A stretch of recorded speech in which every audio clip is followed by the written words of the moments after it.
In this lesson, we're going to be looking at solving special systems of equations. We have been solving systems of equations by graphing and elimination and substitution, and we always said that the solution is where the two lines cross, that you're looking for the ordered pair where the two lines cross. Sometimes we can have lines that do not cross. Lines that do not cross might be parallel, and if they're parallel and they never cross, what would the solution be? Sometimes the lines are actually the same lines. They're on top of each other. If that's the case, what is the solution for that? We're going to be looking at these special systems today. So first, as a review, how do the slopes compare on lines that are parallel?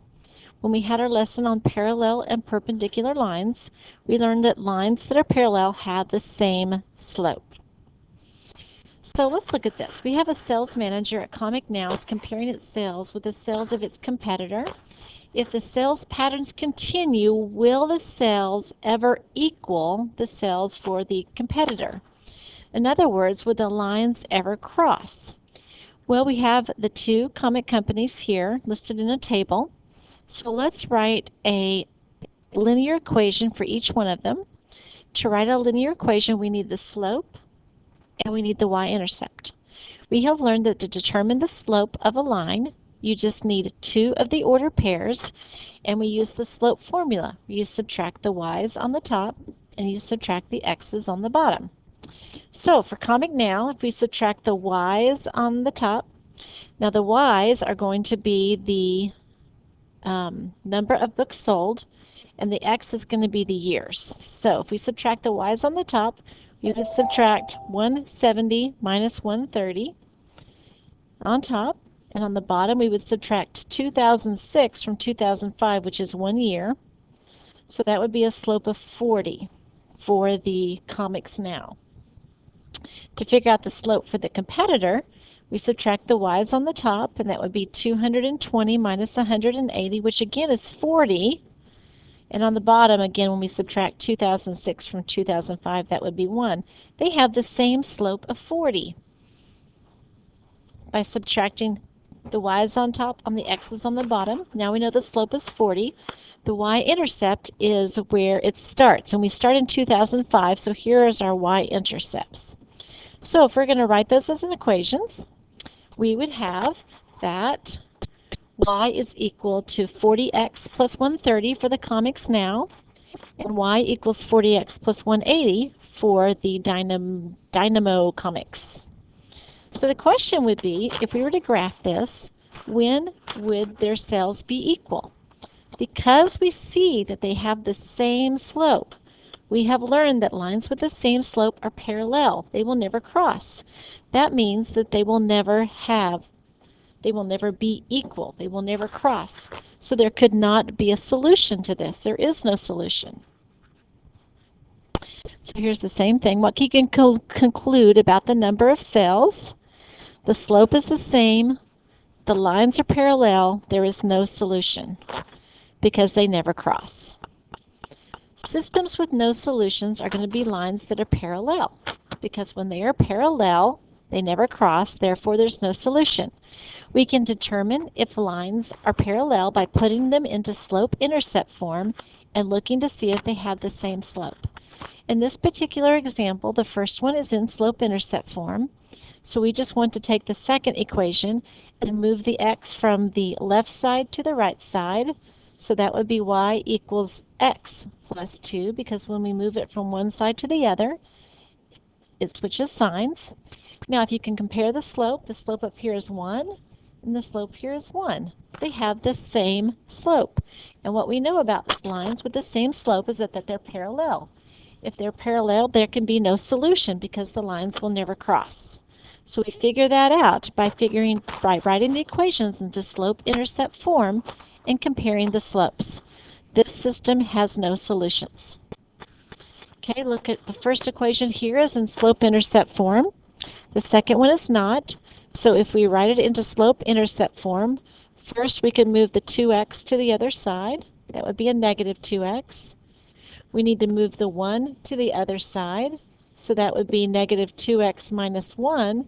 but the y term is negative, so we have to divide all three terms by -1, which flips the sign of all three terms. So y is equal to 2x plus 1 when we put that second equation into slope-intercept form. What do you notice about this? Well, the first equation was also y equals 2x plus 1. So what does this mean? Well, if we were to graph them on a graph, the first one would have a y-intercept of 1, and you would rise 2 and go to the right 1, and you would draw your line. Well, the other one is exactly like that. So if I were to graph it, a y-intercept of 1 up 2 over 1, the line would be, I can't draw it very well, but it would be right on top of that line. So what is the solution? Well, the solution when lines are intersecting is where they cross. Here, the lines share the same space. I mean, they're on top of each other. So the solution is everywhere on that line.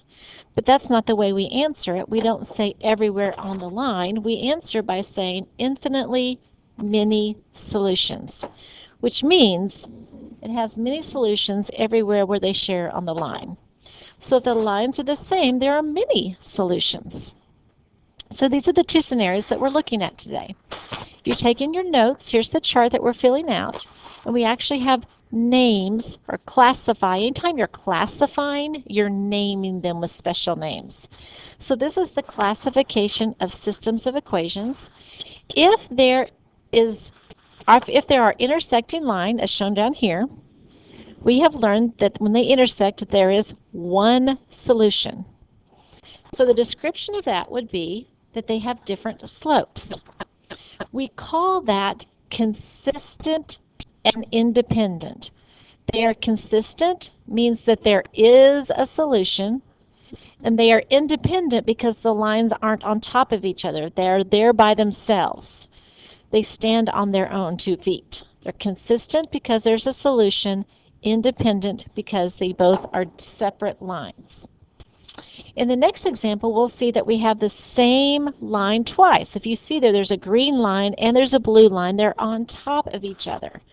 So we have learned that the number of solutions would be infinitely many, which means everywhere on the line. And what is the description of that? Well, they're the same slope and the same y-intercept. Therefore, they're the same line. We call that consistent, just like we did it with the previous one, which means there is some type of solution, but we call them dependent because the lines are the same, so they depend on each other. They don't stand on their own 2 feet.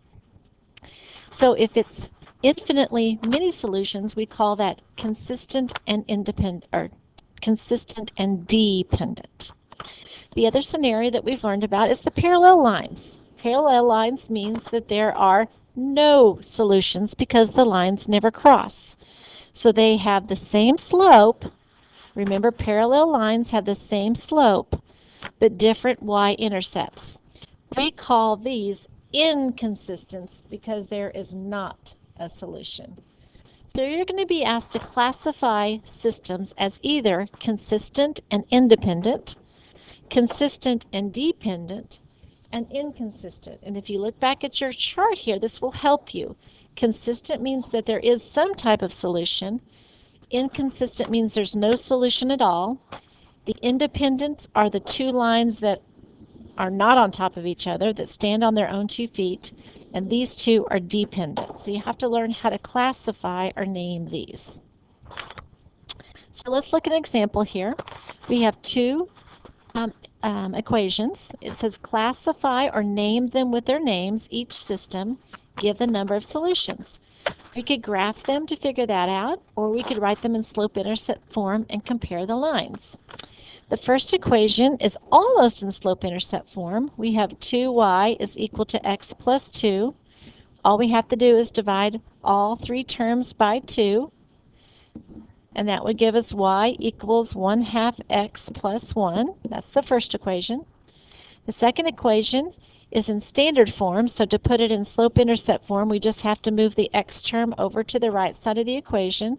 So y would be equal to a positive 1/2 x plus 1. Look at our two equations. What do you notice? They are the same line. So if we were to graph them, they would be on top of each other. They don't stand independent of each other. They are dependent on each other. There's the first line that we talked about. Here's graphing the second line.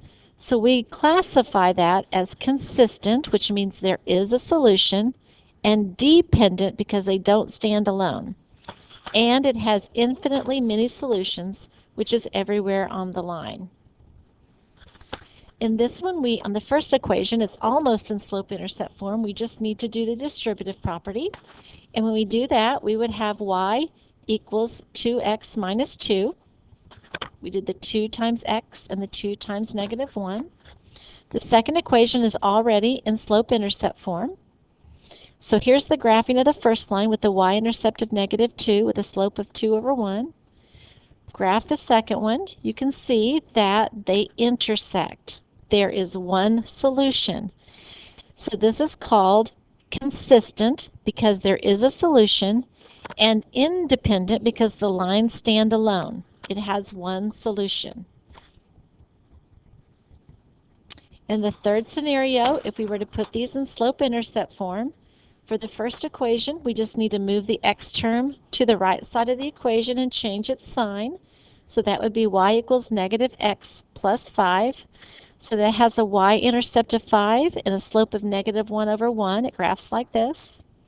In the second equation, to put it in slope-intercept form, we just have to move the 4 from the left to the right by changing its sign. And we have a y-intercept of negative 4, but we have the same slope. Notice as soon as you see the same slope, we know that lines with the same slope are parallel. That means they're never going to cross. There is no solution, so we call this inconsistent because there is no solution. So those were the three types of scenarios that you can have.